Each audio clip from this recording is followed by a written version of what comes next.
Before I get started, I just want to acknowledge Koi and Neha from Rutgers, my collaborators Hungyu, Rodney, Lou, Sally, and Thanos from Georgia Tech, and Marcus and Sarah from NC State. I'd like to start by introducing the Southern Oxidant and Aerosol Study, a 6-week campaign that took place last summer on a variety of different platforms.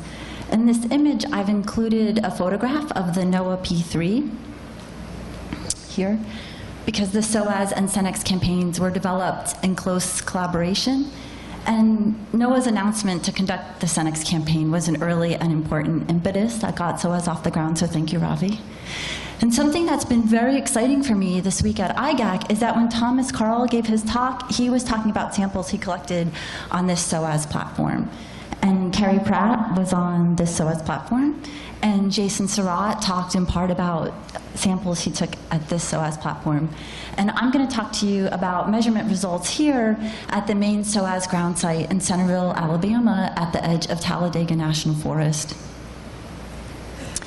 So the atmospheric chemistry community has known for quite some time that emissions from the biosphere can interact with emissions from human activity to form ozone or to form secondary organic aerosol.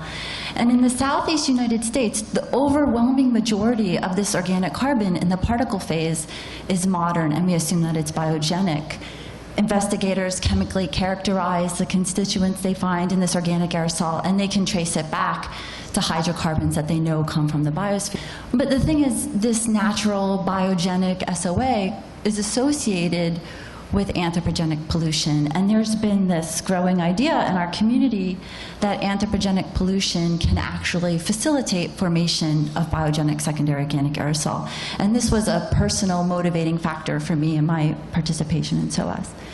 So the way that we've traditionally understood SOA formation, the way that we describe it in models goes like this. There are emissions of VOCs to the atmosphere, and in the gas phase, they're oxidized. Some fraction of the oxidation products decrease in volatility, so we call them semi-volatile organic compounds. And then because like dissolves into like, these organic gases can partition to a pre-existing organic aerosol matrix should it be there. And so when we think about ways that anthropogenic pollution might modulate this process, Jason Surratt talked a lot about NOx emissions and the fate of the RO2 radical and how that impacts that part of the gas phase photochemistry. And it's not difficult to imagine how anthropogenic emissions of primary organic aerosol would impact and modulate that part of the process. But another SOA formation process that I've been interested in is that same gas phase photochemistry also produces small, polar, water-soluble organic compounds. So if an organic compound has polarity, it will partition to a polar solvent. And liquid water is a ubiquitous and abundant polar solvent. And I think it's anthropogenic, and so hopefully I'll convince you of that.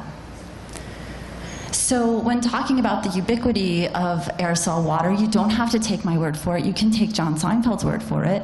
And what he's showing here is results from a global model. This is aerosol dry mass, and then this is aerosol water mass. And so one of the things that should jump out at you is that there's aerosol water where there's aerosol dry mass, and there's aerosol dry mass where there's anthropogenic pollution. And another thing that maybe jumps out at you is this big empty gap over Brazil. So if you have any thoughts on that, I'd like to talk to you about it later. I wanted to see with a regional scale model, a model that I like to use called CMAC, and I applied it to the continental United States to see, does our model also predict aerosol liquid water? And we do. We predict a lot of aerosol liquid water in the eastern part of the US, and this star indicates my SOAS site. And I repeated that simulation where I took out all of the controllable anthropogenic pollution, and most of the particle phase liquid water went away. And that makes me think it's anthropogenic. And that's not a new idea. For a long time in the eastern United States and elsewhere in the globe, we've known that poor visibility is typically a consequence of an air mass having very hygroscopic aerosol. In the eastern US, this is typically sulfate, and the air mass also has high RH, and then you have condensed phase liquid water. So this is a photograph of Shenandoah National Park, a place where I really like to go hiking. Photographs taken on 2 different days from the same location. On the left-hand side, the visibility is much better than it is on the right-hand side. And I imagine it's because the air masses have different amounts of particle phase liquid water. So that anthropogenic influence on the amount of condensed phase liquid water facilitating transfer from the gas phase to the particle phase of biogenically derived material is something I'm interested to understand. And it's really, really critical that we understand multi-phase chemistry in the atmosphere, or we're going to misinterpret biosphere-atmosphere interactions and not give policymakers the right advice. And so I wanted to give you an example of that. So this image is from a modeling paper by Ying-Ji, where she was adding more explicit isoprene oxidation chemistry to a photochemical transport model. And here she's talking about the fate of the isoprene RO2 radical. And in high NOx conditions, the RO2 radical goes this way and makes these products. And in low NOx conditions, the RO2 radical goes this way and makes these products. And one of the low NOx products is isoprene epoxydiol, or IPOX-SOA. And when this compound was first found in the ambient environment, there was kind of this impression that the VOC was isoprene, it was forming this low NOx pathway, and so it had to be natural. But in a series of laboratory experiments by Tran Nguyen this past year, she showed that IPOX-SOA will not form unless there's water present. It's not necessarily limiting, so in the ambient environment, we shouldn't necessarily expect a correlation, but you're not going to make IPOX-SOA without water. And I think aerosol water is anthropogenic. And so if we don't understand multi-phase chemistry, we're going to misinterpret what fraction of organic particulate matter is actually controllable. So I used to do laboratory experiments, and I had the impression people believed my results. And now that I do modeling, I often have the impression that nobody believes me. And so we predicted that there would be a lot of aerosol water in the eastern United States, but I thought we have to go there and measure it. And so that's what we did during the SOAS campaign. And I'm not going to have a lot of time to go into the detail about how we made the measurements, but that work has been published, and it's in the ACB. So on the left-hand side, the x-axis is a temporal profile for the whole SOAS campaign. The y-axis is particle phase liquid water, and then RH is key to here.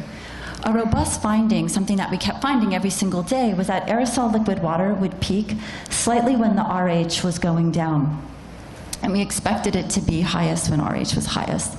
And what's driving that aerosol water, over here, the x-axis again is time, and the y-axis is the volumetric growth factor, so the volume of water plus the aerosol dry mass divided by the aerosol dry mass.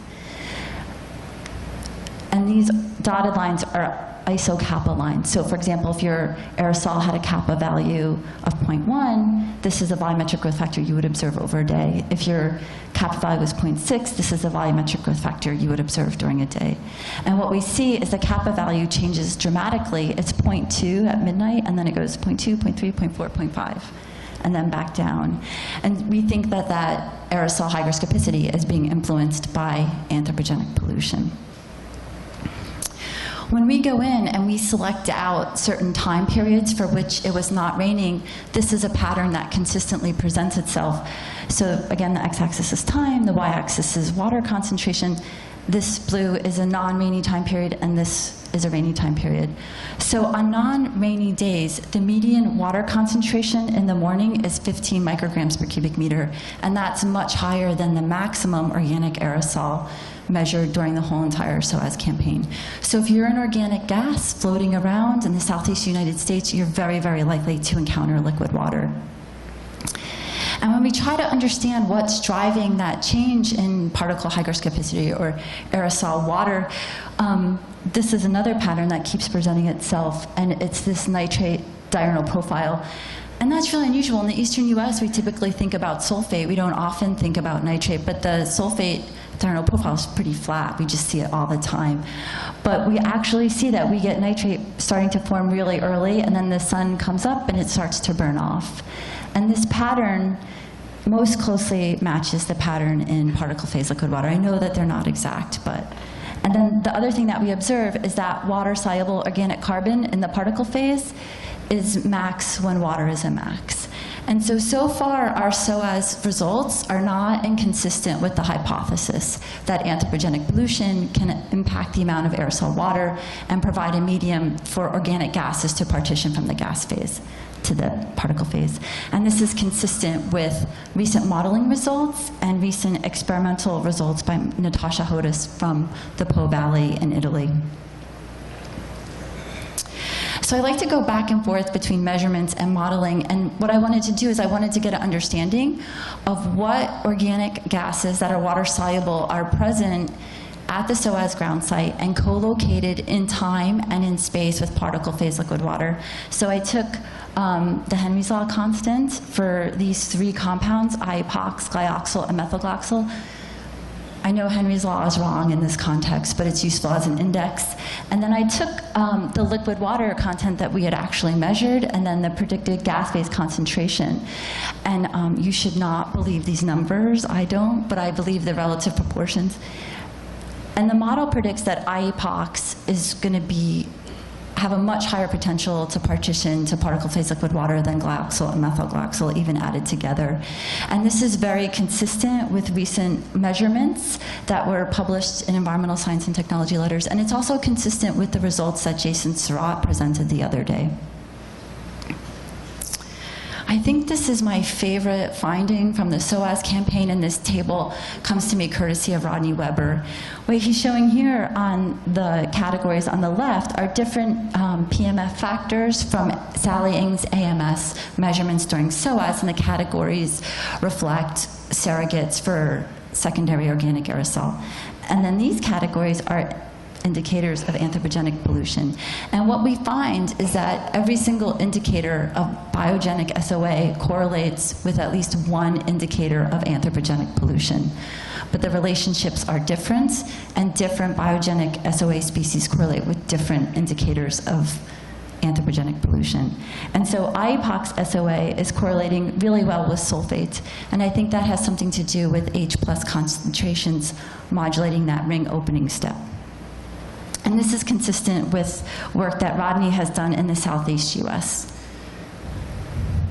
So hopefully I've convinced you that aerosol water is an abundant and ubiquitous component of the aerosol in Alabama during SOAS, and that all biogenic SOA collected during SOAS at the Centerville site correlates with at least one indicator of anthropogenic pollution. And we should not, it is my firm belief that we should not think of biogenic SOA as a natural background thing. So far, our results suggest that anthropogenically influenced chemistry affects the amount and the temporal profile of particle phase liquid water, and that this influences the transfer from the gas phase to the particle phase of biogenic gases.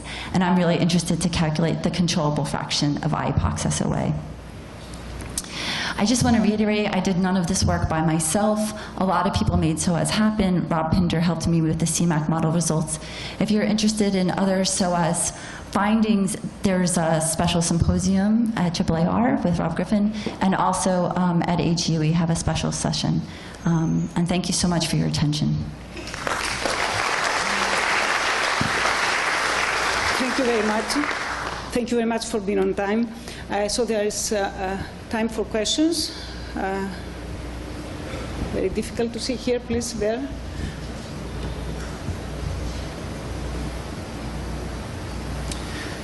Thank you for a wonderful presentation. I'm just curious, how did the CMAC did with the aerosol water?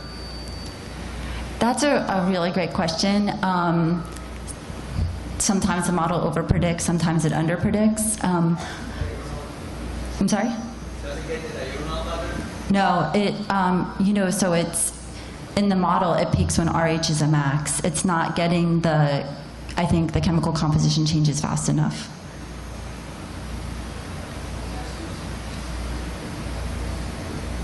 Other questions?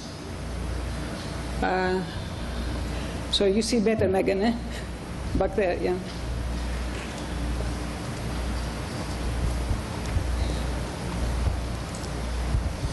No, very nice, Anne-Marie. No doubt I'm out of date, but just about every single CMAC or other simulation I've seen that tries to get aerosol gets about half the mass and about maybe half the variability. I think that's true for organics, for sure. Yeah, especially with that. Well, there's things about location and time also that influence everything. But I just was looking to see what hope is there, given all of this, for us to have models that have some reasonable way to get the organic component about right. That's a really good question. So when I used to work as a CMAQ model developer for NOAA, we were really concerned with hitting the right number. And then when we became EPA, EPA actually doesn't need the model to predict the exact right concentration, but you need to get the right response. So if you try to simulate a control strategy, the model needs to move in that direction. I think I heard Spiros say once that the models are not stupid. And so I think that the models are not completely out to lunch. And when we add something like this, a feedback, it changes the response the model has to a control strategy. And so right now, organic aerosol doesn't really respond to changes in sulfate emissions. But when we find these relationships in the field and then we do model development, then we can make the model respond more appropriately. And so I think the models are not completely out to lunch and they're getting better. One more question there, back there, to the left.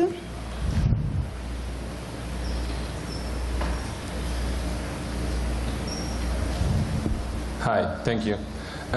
Can you please elaborate a little bit in the Henry's law you use for the simulation you use for the SOA formation?